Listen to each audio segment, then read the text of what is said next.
The Occoquan Radio Podcast is a private production and is not affiliated with the town of Occoquan.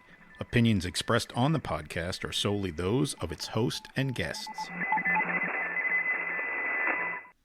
Hello, everyone, and welcome to the September 28th, 2025 episode of the Occoquan Radio Podcast.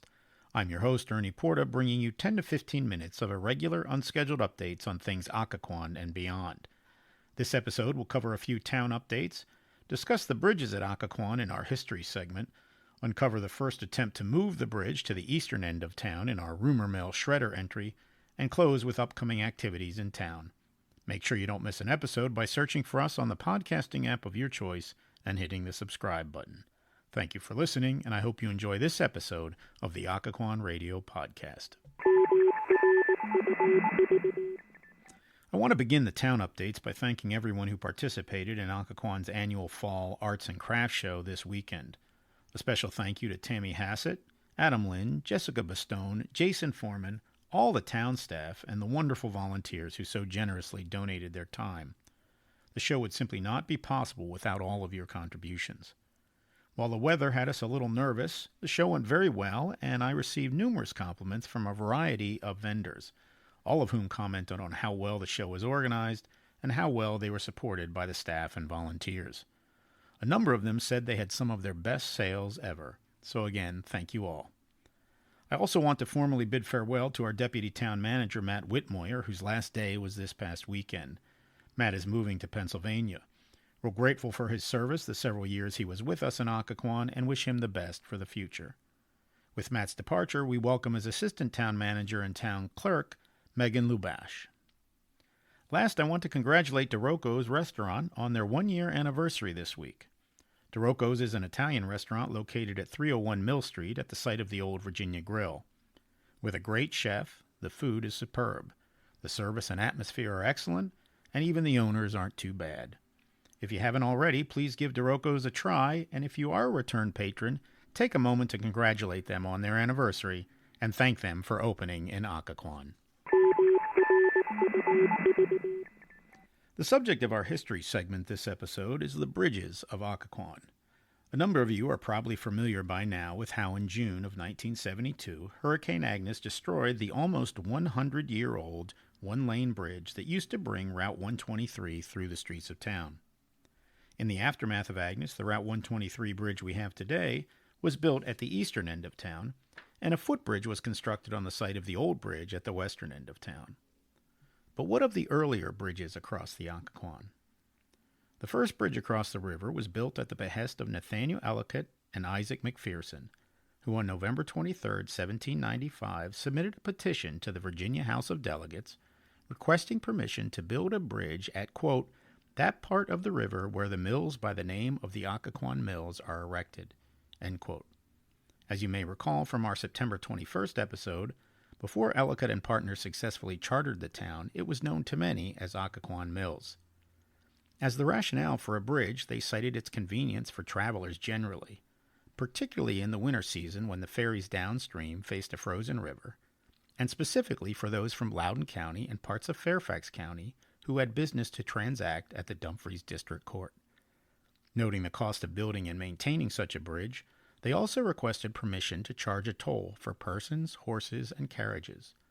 Accompanying the petition was a statement of support from more than 150 signatories.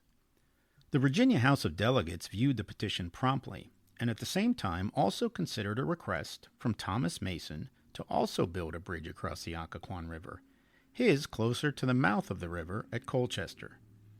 Bills approving each were passed on December 17, 1795, and on Wednesday, December 23, 1795, the Virginia Senate record reads, quote, the Speaker then signed the following enrolled bills, to wit, an act authorizing Thomas Mason to build a toll bridge across the Occoquan River, an act authorizing Nathaniel Ellicott and Isaac McPherson to build a toll bridge across the river Occoquan at the place therein mentioned, end quote. And so a significant step was taken in what was to become a sometimes bitter rivalry between Occoquan and Colchester. According to an article from a 2007 edition of the Prince William Reliquary, Ellicott and McPherson completed construction of their toll bridge in 1797.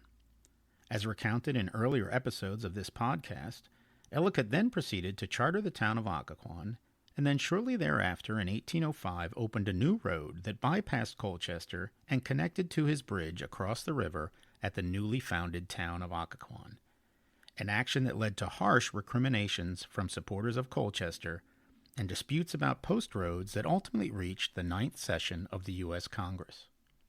Then in 1807, Mother Nature intervened in the dispute. Sometime in mid-August of that year, a flood following heavy rains wiped out both the Occoquan and Colchester bridges. The Alexandria Daily Advertiser of August 15, 1807 reads, quote, "We have received no mails from the south for the last 2 days, owing, it is supposed, to the heavy rains. Accounts from that quarter lead us to apprehend considerable damage has been done. The bridge at Colchester has been carried away by the fresh, as likewise the bridge at Occoquan, and the dams at the latter place have been injured." End quote. A fresh, incidentally, is a rather antiquated term that refers to an annual flood or high water event, typically associated with seasonal snowmelt in the spring, a freshet, but in this case referring to a flood after heavy rains. This event proved to be an important one in the rivalry between Occoquan and Colchester, for about 9 months later, the Alexandria Daily Advertiser of May 11, 1808, reported, quote, "The Occoquan Bridge, it is expected, will be finished in a fortnight from this time. A suitable character is wanting to collect the tolls at said bridge. An aged man of steady habits, without family, who can bring good vouchers for his integrity and sobriety, will meet with encouragement. The color of the person will be no objection." End quote.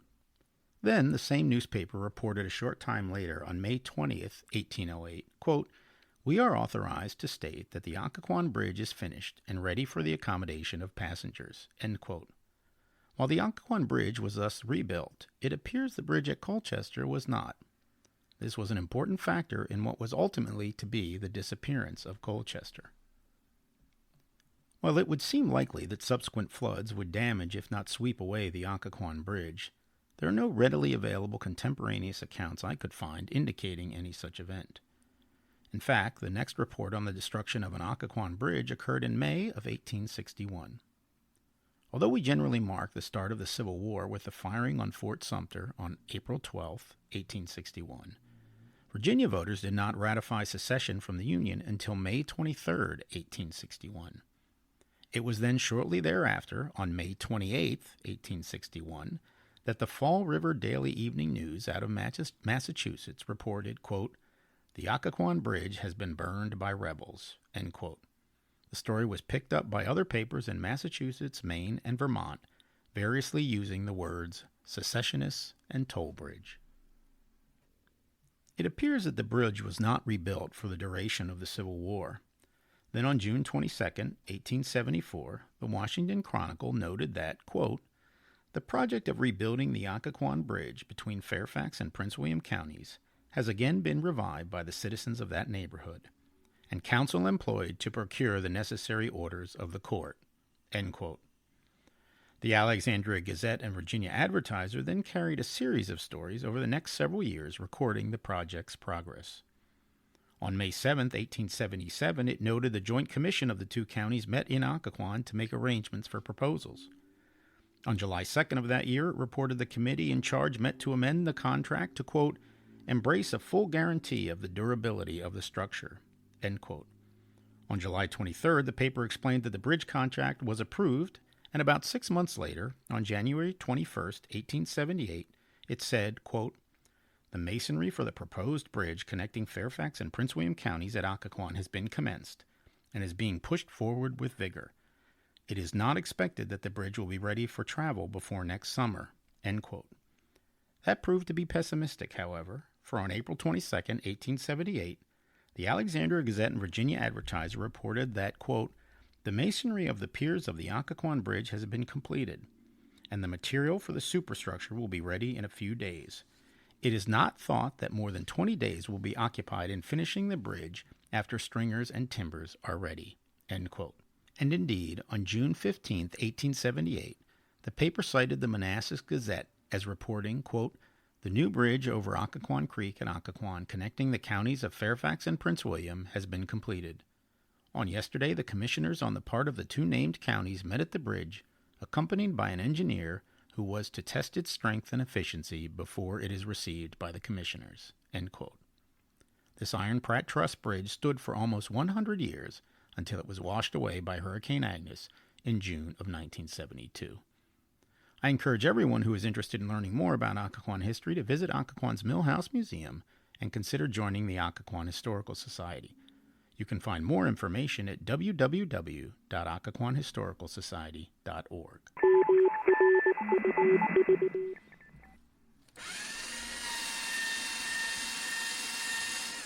That's the intro sound for our Rumor Mill Shredder segment. This is where we pay homage to the fact that while for much of its history Occoquan was a prosperous mill town, the only mill in operation today is the rumor mill. Here we take on urban legends, myths, rumors, or other similar topics that need straightening out. In our Rumor Mill Shredder segment this episode, we'll dispel a myth about the first attempt to build a bridge in Occoquan at the eastern end of town. Those of you familiar with the impact of Hurricane Agnes on Occoquan may remember that just a few weeks before Hurricane Agnes in June of 1972 wiped out the bridge we just discussed that was opened in 1878, the Virginia Department of Highways had just given up on an attempt spanning more than a year to tear down the old bridge and build a new one at the eastern end of the town. The state's engineers did not deem the old one-lane bridge safe for the traffic it was bearing, and thought travelers on Route 123 would be better served by not having to wind through the streets of Occoquan. But the residents of the town of Occoquan would have none of it, and fought the proposed change. By June 7, 1972, they had effectively won, only to see Hurricane Agnes destroy the old bridge a few weeks later, resulting in the current 123 bridge being built at the eastern end of town. But it turns out this was not the first attempt to avoid the one-lane bridge at the western end of town by building one on the eastern end. On October 26, 1819, the Richmond Enquirer printed a notice from John Taylor and Andrew Bartle that, quote, "A petition will be presented to the legislature of Virginia at their next meeting for leave to build a toll drawbridge at Occoquan for reasons stated in the said petition." End quote. The same newspaper then reported on December 14, 1819, that such a petition had been received for such a bridge from the main street south in Occoquan. Just over a week later, the Gazette and Alexandria Daily Advertiser noted that, quote, "A counter-petition was received from sundry inhabitants of the town of Occoquan in opposition to the petition of John Taylor and Andrew Bartle." End quote. The counter-petition cited the proposed public uses of that area of the town when it was laid out, and the hardships and inconveniences a new bridge there would cause, including the damming of the river when ice or driftwood became entangled in the downstream bridge, and the corresponding inundation of the surrounding low areas of town. Additionally, the petitioners noted there was a perfectly good bridge a short distance upriver that caused no flooding threat and was in good repair. The Taylor-Bartle Bridge was never built. There are a number of upcoming events this week in town. Zoe Jarvis is the featured artist in October at the Artist Undertaking Gallery, while at the Loft Gallery, Ying Zhang will begin an 8-week course in Chinese traditional watercolor. This Friday at 9 a.m., there will be a ribbon cutting at the Millhouse Museum, which is now also formally a Visitors Information Center. And on Saturday, October 4th, there will be 2 events in town. The first is the annual Friends of the Occoquan Fall Cleanup from 9 a.m. to noon, while the second is a fundraiser for Ewing sarcoma called Hope on Tap at the Mill Street Draft Garden. That event will run from 1:30 p.m. to 6 p.m. Last, on October 5th at Local Colors starting at noon, there will be a Hippie Girl Princess Trunk Show.